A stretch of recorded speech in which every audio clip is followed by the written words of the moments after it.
Here we are. Now destroy that bloody rune. Shouldn't we at least study it first? I mean, we don't know what... Are you deaf? Destroy it! Alright. Take care of it now. But I need... privacy. Are you trying to trick me, dwarf? I swear, if you... Fine, come then. Come and keep shouting at me all you like, because that's the best way to ensure I'll make a mistake and have that rune cause your sister's brain to explode. Alright. You'll get your privacy. I'll go find a bed for Myra in the meantime. She needs water and food. Alright, here we are. Iskrim? What's the matter? I won't do it. What? You heard me. I will not destroy the rune. Are you joking? This thing is what's controlling Lady Myra. Yes, it is, but there's something I haven't told you. Something I only found out a week ago. Yes? The Shapers. I finally understand their secret. Why they persisted for so long. Why during their reign there was not a single power who dared to defy them. Not even the dragons. Why there was peace. The rune. It all makes sense now. The Shapers used these runes to control, to ensure stability. They enslaved their own people by exerting mind control. Is that what you're getting at? Enslaved? So a murderer put behind bars is a slave too? No, Tahar. They used the runes to protect their empire from its enemies, from outside and from within. Don't you see? This is the reason why there were no wars, no coups, no stupid rebellions. Because the Shapers had the power to correct misguidance. And the best thing about it? The Control didn't even suffer. They merely had their views readjusted and continued to live on a normal life. Lady Myra doesn't seem normal at all. She acts like some kind of machine. Yes, because neither we nor the Purity have even come close to comprehending the true power of the rune. We're sodding amateurs. What about the ghosts who protected this place? They seem to have gotten more than a little readjustment. Yes, probably because their crimes required a more severe punishment. Isn't that poetic justice? Rather than killing a wrongdoer, he's bound to protect those he wanted to hurt. Just imagine the potential of this. So what's your plan? Use the rune to create a second Shaper Empire? No, use it for the greater good. For us, for our purpose. For our battle against that lunatic Lacane. Damn it, Tahar. This might be the key that I've been looking for. The key for stability, for peace. I will not destroy it. Iskrim, calm down. There has to be another way. No, there isn't. Iskrim, you've said it yourself. With Myra's current state of mind, she cannot help us win over the other houses. And without them, we'll never recapture Greykeep. Lacane will win. Please, you have to trust me with this. The rune must be destroyed. Fine. Fine. But I'm doing this for you. You understand me? I will destroy it. But as soon as there's time, I will start my research again, and no, you cannot stop me. Agree with me or not, I know this power can do good. I just know it.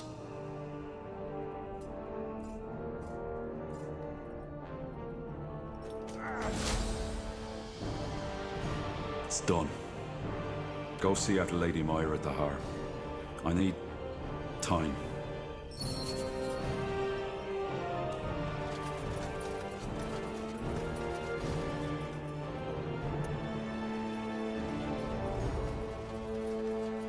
Huh. Interesting. Huh?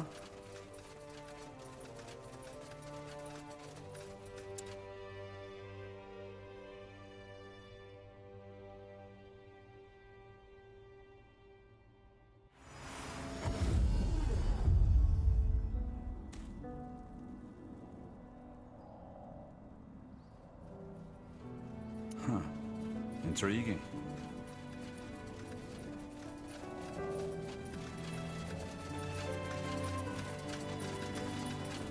I don't understand. What do you mean? Cold? I don't know, Angar. Tahar, what happened? Did the dwarf destroy the rune? he did. I see. Well, something is off. Myra, she's different. What? Myra? I don't know. I feel strange, cold. See? That bloody rune, it did something to her mind. Lady Myra, what do you mean by cold? Dark, empty. I don't know how to describe it. Forgive me. But you remember who you are, don't you? I am Lady Myra Emmeline Arendir, third-born daughter of House Utran. It's probably just temporary. She'll get better. And you know that how? None of this should have happened. None of it. Myra, you should get some rest.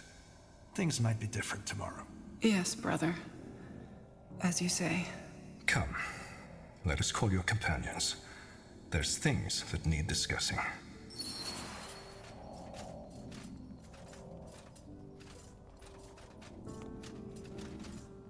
Corporal? Blasted armor. Let me see. I've been wondering, do you have a family? Heirs? That question came unexpected. Is it so hard to answer? It isn't. No. I don't have a family. Save for my sisters. How come? Well, I'm afraid to understand my answer, I need to go back a little. You see, I had always known what my life would look like, long before it became what it is. You see, House Arendir is one of the eldest of Northander. The role of every Arendir had already been chosen the moment he or she was given birth to. For me, it was always clear that I would be the Lord Marshal of the Royal Army. So your parents forced you to do this? Let me put it this way. It was my duty. Of course, I could have rebelled, but even back then, I had already come to realize that the needs of the many outweigh the needs of the few. Sure, I too had had my share of boyhood dreams, but betraying my parents and the realm had never been an option. I still don't understand why becoming the Lord Marshal stopped you from having a family. It was a choice. I probably don't need to tell you this, but love and marriage are as much a duty as any other. You cannot be a good husband or a good wife if you don't commit entirely. And the same goes for parenthood. And the higher I rose, the more I realized that people in my position, whose decisions affect the lives of tens of thousands, can and should only have one commitment. Their duty. Yes. I know it sounds dramatic, but it's the truth. I chose not to have a family, because the realm was my wife and its people were my children. Allowing somebody else into my life would have meant betraying the others. Well, your dedication is definitely admirable. Maybe. But we've wasted enough time. You wanted an answer, and that was it. Is there anything else you wanted to know? I'll be leaving now. All right.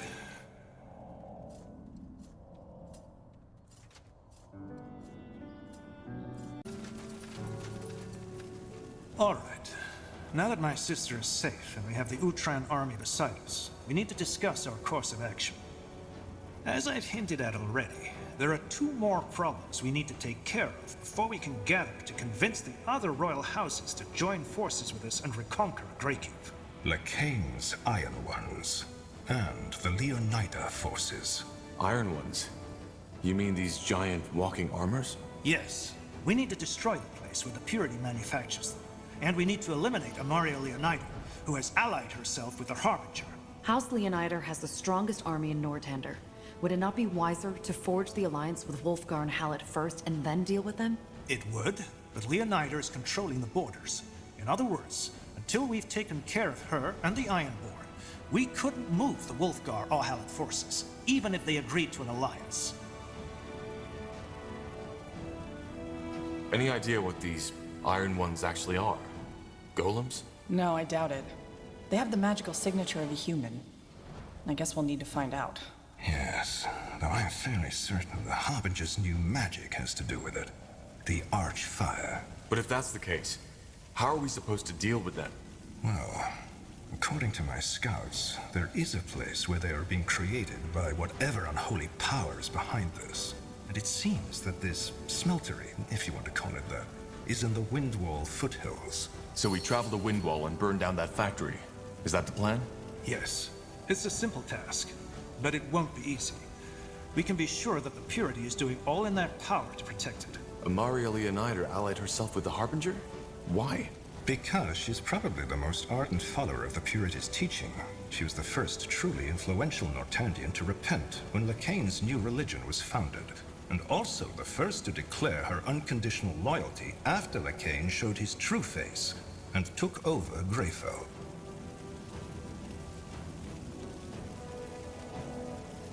That's not good. How do you plan to neutralize her? We can't just move our army into Leonider territory. That would be suicide. Well, that's where we got lucky. Amaria Leonider has taken up position in the Eye. In the marshlands? Why? My guess is as good as yours, but I suppose it has to do with your father's laboratory. I doubt Lekain is done with it. Well, seems like this will be quite the battle. Indeed. Which is why we need a good strategy. Fair enough. Then let's start making preparations. Good. I'll be here if you need me.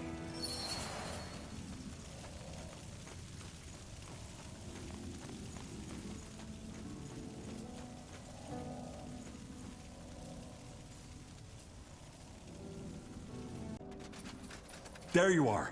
Tahar, I found something incredible. What is it? Remember how I asked you for permission to examine your mother's body?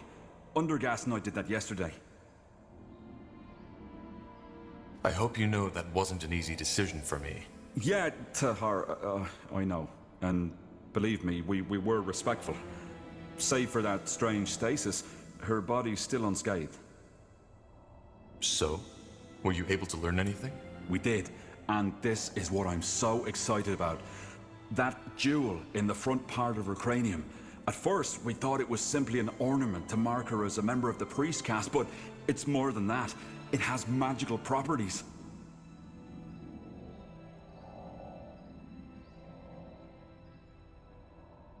But it's still an ornament, isn't it? She wasn't born with it. No, she wasn't. As I said, the different castes had different ornaments worked into their bodies, and while the ornaments of the lower castes were probably just adornments, those of the higher castes were actually magical. What kind of magical properties? It's somewhat similar to the Harbinger's rune. It's essentially a magical talisman that made them smarter and stronger. Long story short, despite her spirit being gone, the ornament still seems to be active. I think we could remove it. Isn't that dangerous? I'm close to certain it isn't. The ornaments are really just jewelry, like a ring, only woven into the flesh. I think we can remove it without causing your mother's body any harm. But then again, there's no way of knowing for sure. And what for? As I said, the jewel is magical. If you wear it, say, as a talisman, it could increase your magical powers significantly. It could really help us in our fight against Lekain.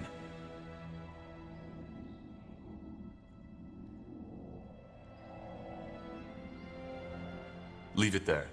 If there's any chance of freeing my mother from Lekain, I want her shell as it was. Of course. I understand. Well then, thank you nonetheless for giving me this chance. The more I learn about the Shapers, the more I realize how fascinating they truly are.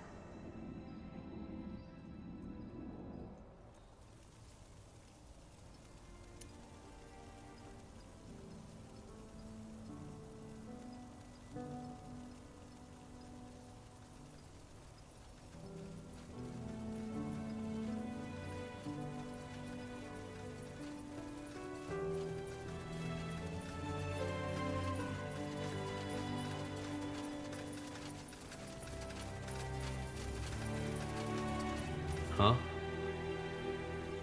I'm still wondering what made you leave Kalea and travel the world to study demonology. You're not letting this one go, are you? Alright, if your life depends on it, I'll tell you. To make it short, I grew up in the slums of Kalea. A shithole if ever there was one. Just imagine an entire quarter made up of half-ruined shacks with the smell of shit and piss everywhere, and way too many people. Then add the tropical heat to it, and you've got the place I grew up in. My father had left right after I was born.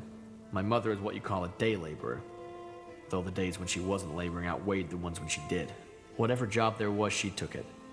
Even if it was cleaning the shit out of Kalaean canals. She worked hard, but it just wasn't enough. We lived in a windowless room, and I shared a bed with my mother for the first 14 years of my life. Long story short, after a while, my mother simply couldn't cover the expenses anymore. The rent for our room went up, and jobs became less and less, since the mage wars in Northander also affected the trade in Kalea. So my mother looked for someone to help her out, and found one. A man named Creo. He was a loan shark who had it all. A stupid name and a shady beard. 2 lackeys who followed him wherever he went. And above all, a complete lack of what other people would call decency. I think I can see where this is going. Sure you can. It's not the most unique of stories, is it? To cut to the chase, 1 year later we were in massive debt. Creo suggested my mother another way of making up for it. You can fill in the blanks. I was just too weak. Over and over this fucking bastard came. Had my mother tell me to go for a walk. And every time I had no choice but to obey. Do you have any idea how that feels, Tahar? To be that powerless? I remember one day I looked in the mirror and realized how much I hated the boy I saw. I hated his body with all its frail bones, his small arms, his bloodshot wet eyes. And that's when I decided to change things. So the next time he came, I fought back. How did that go? What do you think? He beat me up. And it was the same next time and the time after that. At first he found it funny. But after the 4th time he threatened to kill me. The only thing that stopped him from doing it is because my mother begged him to. And I had only made it worse. On my 14th name day I left home and joined up with the Kalaean sand prowlers. My mother begged me not to go. But I just couldn't. Standing there and watching this fucking bastard walk into our room again and again whenever he felt like it. I just couldn't. Dying would have been better than staying. The way I figured it was that if I earned enough money to pay Mother's debts, Creo would leave her alone. Once I was strong enough, I'd come back. Wait for him to show up again. And then... well, you can imagine the rest. I think I can. So who were these sand prowlers? A group of mercenaries. They took me in and trained me. And even though they were skeptical at first, they quickly realized that my determination made up for what my body was lacking. When I was 16 and I discovered my magic, one of their leaders made me his apprentice. The arcane universities are a shithole made up of boy-loving old geezers who care more about how you wear your hair than about your magic. I'll tell you the real thing. And that she did. Was that sand prowler mage also who introduced you to demonology? What? No. She was a mediocre mage at best. The most powerful thing she could do was lighting someone's hair on fire. Though of course she didn't see it that way. After 1 year I was already stronger than her, and I started my own studies. What was it like to work with the sand prowlers? Well, if you were hoping for stories of sex, adventure, and intrigue, I have to disappoint you. Most of it was nasty stuff. Fighting in wars which you knew were wrong, beating up people who were practically helpless. But then again, the Kalaean Guard was no better than that. It was a case of pick your poison. Huh. So did you ever return to your mother? Of course. On my 18th name day. I had wanted to return earlier, but a contract had me kept overseas for a lot longer than I had expected. Sorry. It's strange to talk about it. What happened? My mother. She was gone. Her room had been cleared out, and the neighbors told me she passed away unexpectedly just 3 weeks before I arrived. Her heart just stopped beating. I went into the room and looked for our stash. A small casket under the floorboards. I found it, opened it, and saw all the money I'd sent her over the years. So... she never used it to pay Creo as I instructed her. I have no idea why, but my best guess is that she thought it was mine since I earned it. She was that kind of person, you know? No matter how hard fate punched her in the face, she clung on to her ideals. Always did what was right rather than what was good for herself. And look what she got in return.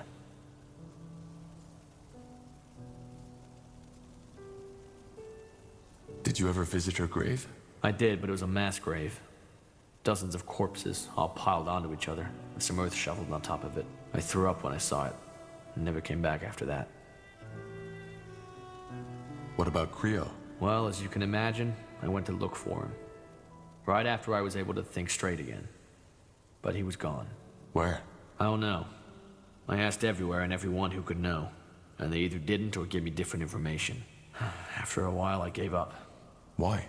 Because people like Creo are just a reality we have to deal with. I could have killed him, but what good would it have done?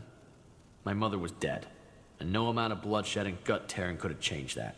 The world doesn't give a fuck about your ideals, Tahar. About doing the right thing. That's just the shit we tell ourselves to help us sleep at night.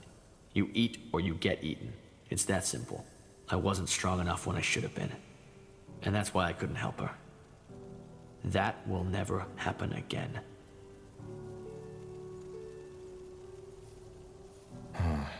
I guess you're right. I am. To wrap up the story, I enrolled at the university from the money my mother saved for me. Turned out the Sandprowler mage was wrong. There were some boy-loving professors, but they knew their shit. I studied and practiced until it was nothing left to study. Then I found out about demonology and the power in it. I quit university, and I've been traveling ever since. Taking jobs as a mercenary here and there, but above all, improving my skills. My last stop was Bar Gregora to summon a devourer.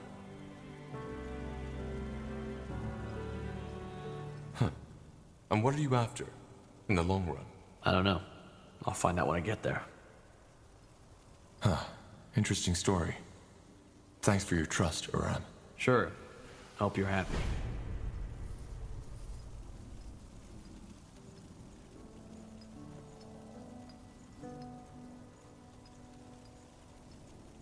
I'll take a look.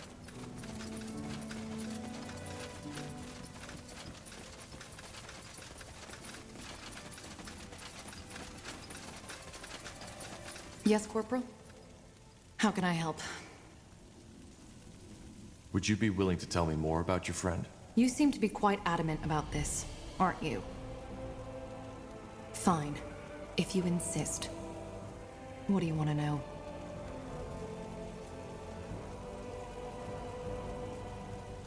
How close were you and her exactly? That's hard to say. We had sex in all those 5 years. She never left my side. So some people might have considered us lovers, but I'm not sure we ever felt that way towards each other. You see, I don't feel emotions the same way other people do. And neither did Mila. The feelings the bards all sing about, I never had them. And I doubt I am capable of feeling them at all. This bond we had it because we were alike. Because she understood me and I understood her. Without saying a word. And I doubt I will ever have that feeling again.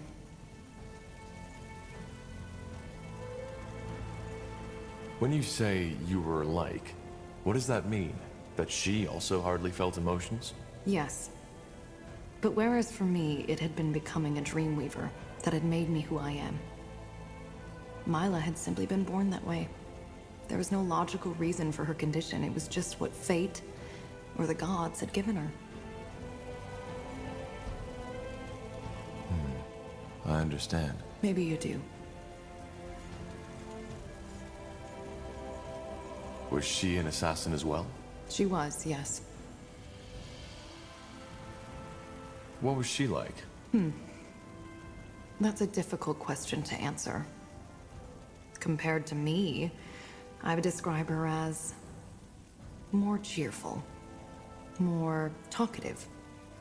She enjoyed the company of other people far more than I did. Of course, that conviviality was mostly a charade. Her interest in other people was genuine, but it was mainly because she wanted to study them. It was almost as if, until the very end, she believed that she could somehow overcome her nature. Of course, it didn't work. How did she... I mean, how did it happen? the blood burn. Well, I presume you are familiar with how the disease progresses, so there's no need to explain that part. As for when and where, we were with a small caravan near Everlight, on our way back to Greyfell. We had made camp in a small forest when the symptoms first showed. An old man, one of the caravan leaders, started coughing blood. I think everybody saw, but they all acted as if they hadn't. From that point on, it went straight downhill. Almost 3/4 of the group were infected. And by the next day, a young boy had blood running from his eyes. Do you know what's strange? What? Up until that point, I didn't even consider the fact that Mila was infected as well. The thought just didn't ever cross my mind. How did you find out? A blister. On the 3rd morning after that night in the forest, she took a bath in a nearby river and I saw it. That was it. I knew what would happen. And so did she. I insisted on riding back to Everlight and looking for a healer. An irrational thing to do, and I knew it. But I figured that a chance was better than none. But she wouldn't have it. I want to tell life when it's over, not the other way around. That's what she had always told me. And that night, it turned out she meant it. She took her own life. Yes. When I returned to the camp that night, I found a letter where she told me to meet her at a nearby clearing. I did, and found her laying on the grass, hands crossed behind her head, as if she was watching the moon. There was an empty bottle next to her, and I immediately recognized it. It was the merciful slumber, the most painless of poisons at our disposal. When you drink it, it's almost like falling asleep, very slowly. She was smiling when she faded away.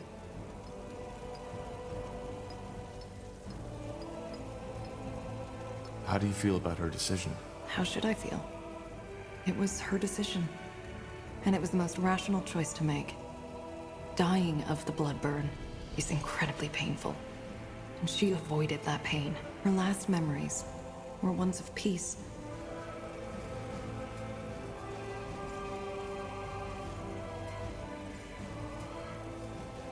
For what it's worth, I'm sorry for your loss. Thank you. Anyway, is there anything else you wanted to ask?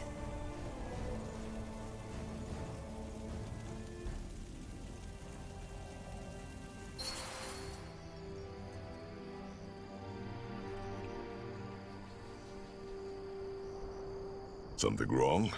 No, it's just... I didn't expect to come back here so soon. Anyway, we're closing in on the fortress. Our vanguard has already put up an outpost up ahead. Do you think the rumors are true?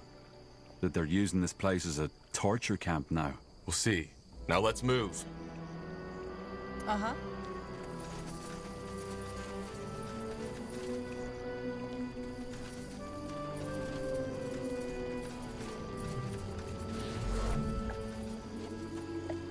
Help! Somebody help me! For heck's sake!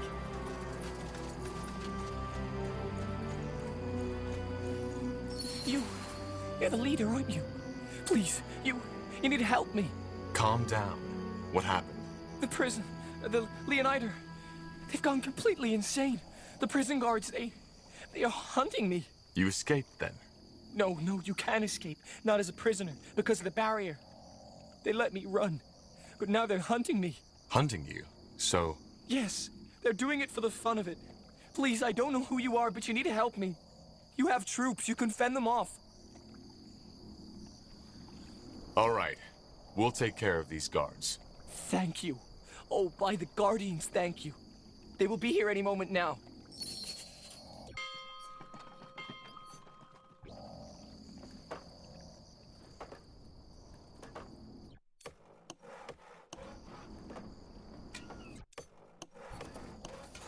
We're being attacked!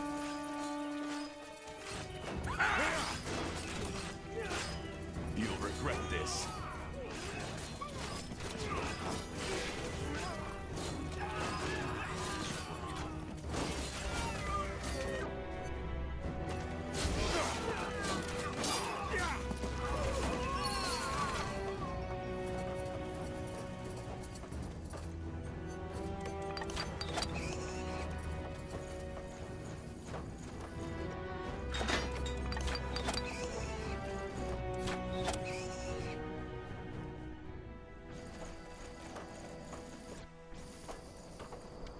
this.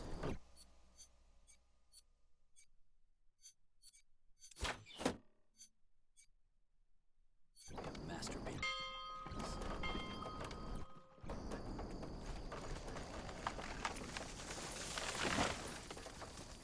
Blazes, we did it! You did it! So it seems. Can you fight? We'll bring down Amaria Leonidar, and in return for saving your life, I want your help.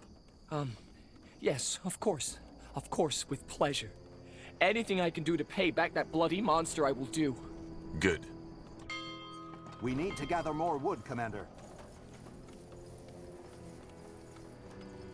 So nobody ever escaped the fortress because of that barrier?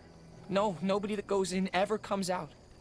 Apparently, a group of prisoners managed to break out of their cart before they reached the bridge once. And also, there was talk of an old mage rebel in the west. But then again, that might just be something we prisoners told each other to... I don't know. To not lose hope, I guess. All right, then, let's get to it. To do. Let's push on. Sure.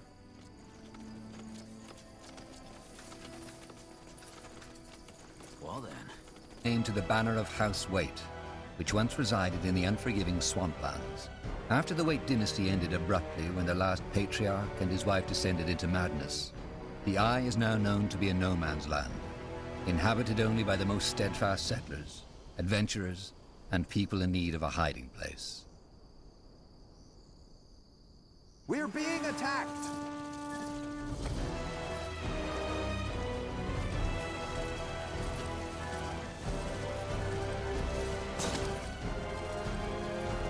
All right.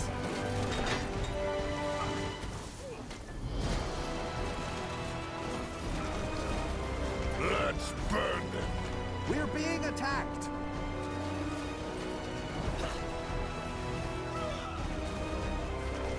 For the fire wielders!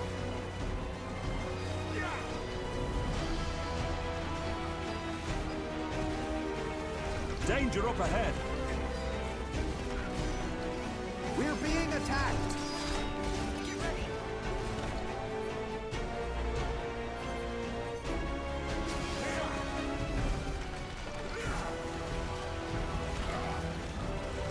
We lost the sector, Commander.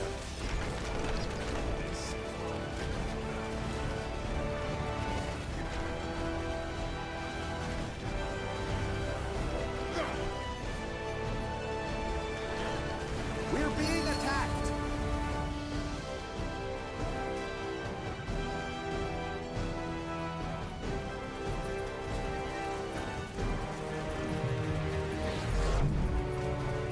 Now would you look at that?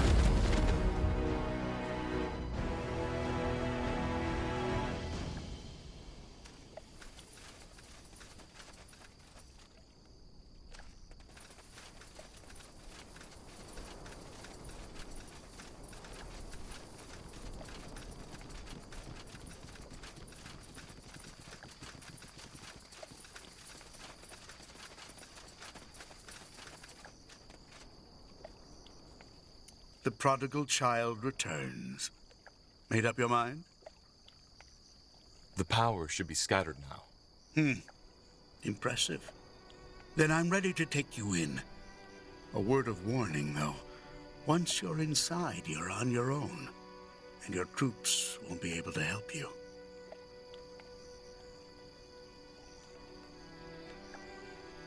I know. Send us in. All right. Then step back.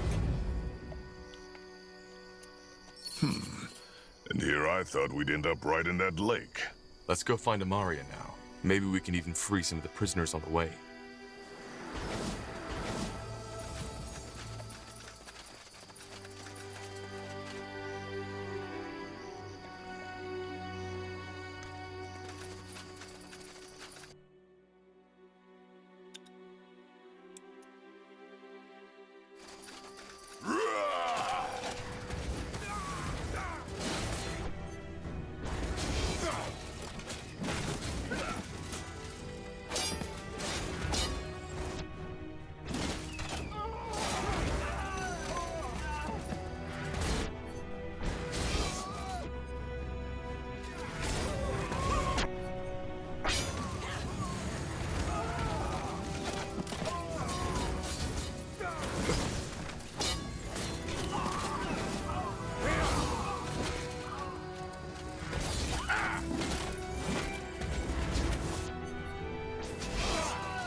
Fine.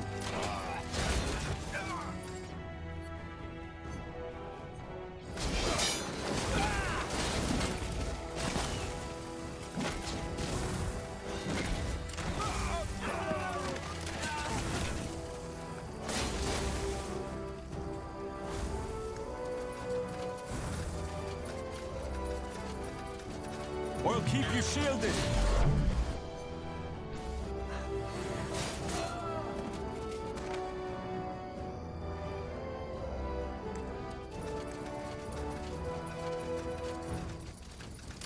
Hey, you there!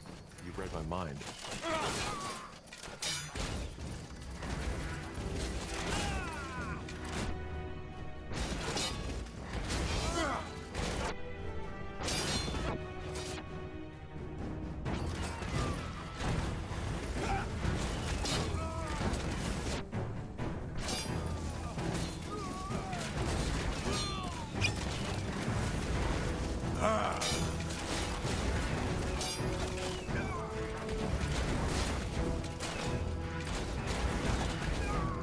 More fighting.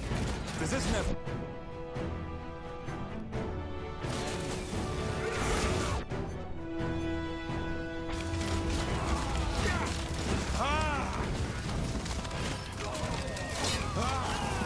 Here we go.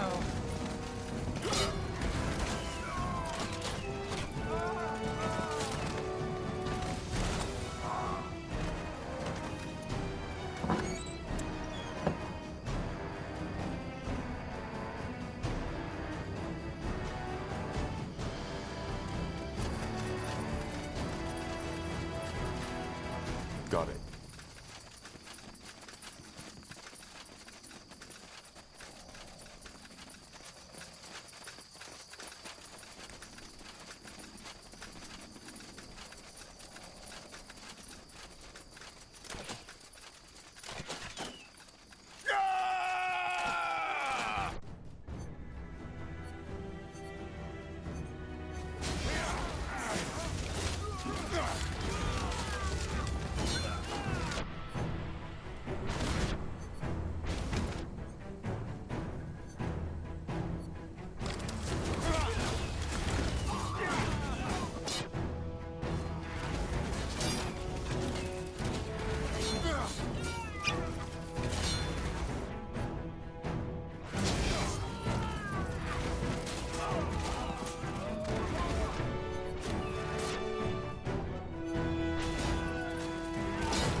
Fair enough. Let's do this.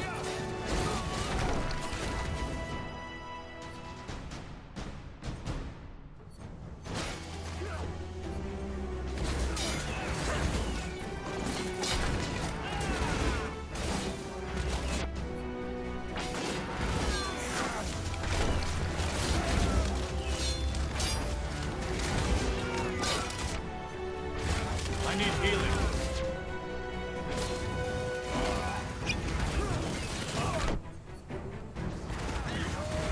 All right. Danger up ahead.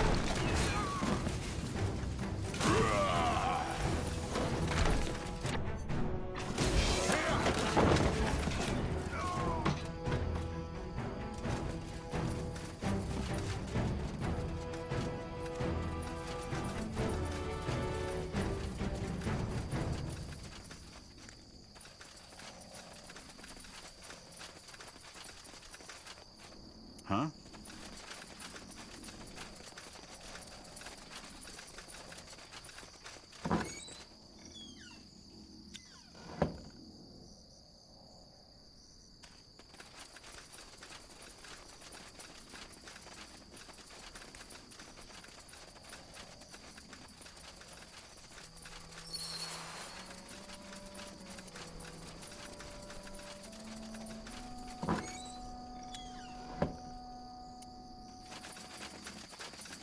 All right, Tahar. This is where it ends. Why didn't you help your soldiers? You must have heard the fighting. I did.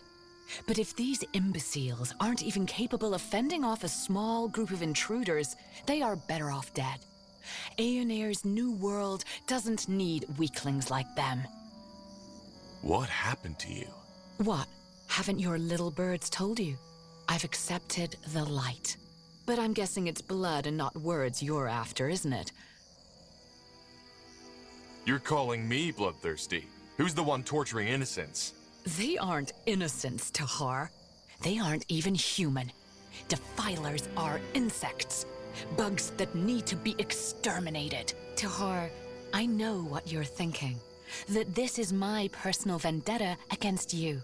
That a mage killed my sons, and that thus all mages are evil. But you're wrong. Did you know that I tried to kill myself 2 weeks after that cursed war had ended? The knowledge that those 2 beautiful boys, my boys, were under the ground. There was no anger, Tahar. There was just emptiness. But then the rope snapped. I fell and lost consciousness and was in a deep, strange sleep for more than 3 days in a row, and I dreamed. I saw a giant city in the desert, walls like marble, reaching high into the sky, and it was beautiful, divine. I stumbled through the city streets for days, and on the 3rd day, the All-Father appeared to me, and it was only then that I understood. What? That this city, this sublime, beautiful place, was what our world could have been if we hadn't sinned, if we hadn't allowed ourselves to become corrupted by power, by greed, by magic. And it is what Aeonir will turn our world into once the Harbinger has opened the gate. As long as there are defilers, there will be sin, and there will be corruption. And apart from the defilers, everybody is given a choice. They can accept the All-Father's love or cling on to the Guardians. It's not a choice of making the wrong decision gets you killed. It is a choice. One between purity and corruption. Actually, I'm glad things happened the way they did. If my sons hadn't died, I might have never seen the light. You need to die, because you epitomize all that is wrong with this world. You are a defiler. And now enough of the talking. Let's get this over with.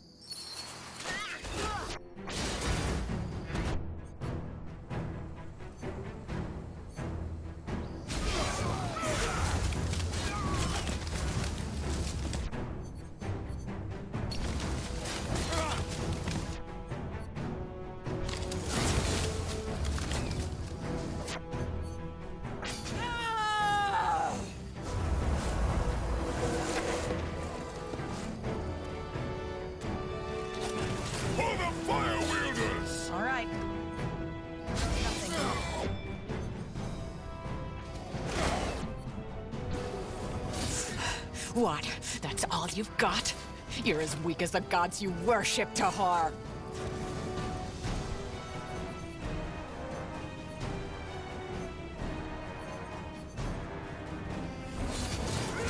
You will repent, all of you!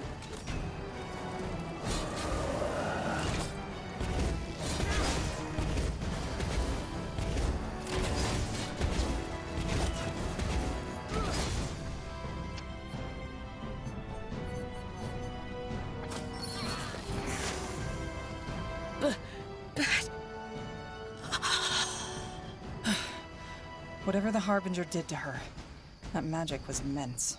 The Archfire. And it was only a tiny spark of its power. Either way, our mission here is done. We... Corporal Tahar. What the? More Leonidar? No. Wait.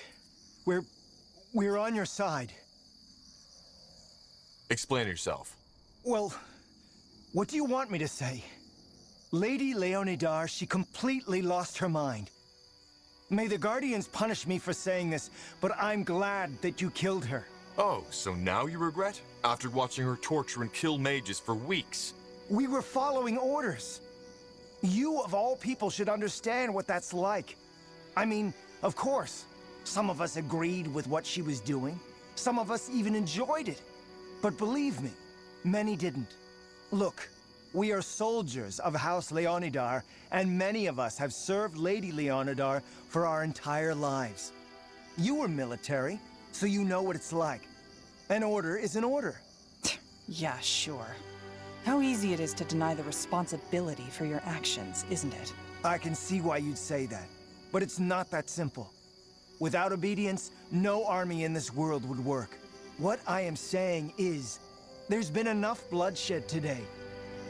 Now that Lady Leonidar is dead, we're not bound to her orders anymore. The purity needs to be stopped, and we want to help you. That is, the few of us who are still alive. Fine. You can join us. Thank you. Thank you for your mercy, Tahar. I will make sure you don't regret it. I hope you will. Now let's go. We've done what we came here for.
You got it.